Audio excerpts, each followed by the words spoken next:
Israel Iran സംഘർഷം രൂക്ഷമാകുന്നു. തെക്കൻ ഇസ്രയേലിലെ ബീർഷെവയിലുള്ള ആശുപത്രിക്ക് നേരെ ഇറാൻ മിസൈൽ ആക്രമണം നടത്തി. ആക്രമണത്തിൽ പരിക്കേറ്റവരുടെ എണ്ണം 89 ആശുപത്രിക്ക് സമീപമുള്ള സൈനിക കേന്ദ്രമായിരുന്നു ലക്ഷ്യമെന്ന് ഇറാൻ പ്രതികരിച്ചു.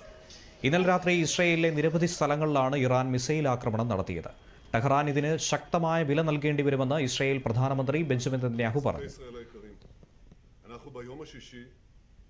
അതേസമയം Arak heavy water reactor, Natanz uranium സമ്പുഷ്ടീകരണ പ്ലാന്റ് എന്നിവയുൾപ്പെടെ ഇറാന്റെ ആണവ കേന്ദ്രങ്ങൾ ആക്രമിച്ചതായി ഇസ്രായേൽ സൈന്യം അവകാശപ്പെട്ടു.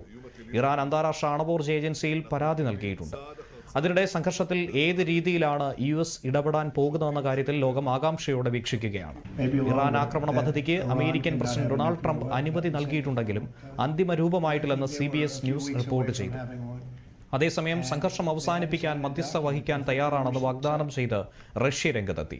ഇസ്രയേൽ സുരക്ഷാ ആശങ്കകൾ ലഘൂകരിക്കുന്നതിനൊപ്പം സമാധാനപരമായ ആണവ പരിപാടി പിന്തുടരാൻ ടെഹ്റാനെ അനുവദിക്കുന്ന ഒത്തുതീർപ്പ് ചർച്ച ചെയ്യാൻ മോസ്കോയ്ക്ക് സഹായിക്കാൻ കഴിയുമെന്ന് പ്രസിഡന്റ് വ്ളാഡിമിർ പുടിൻ പറഞ്ഞു.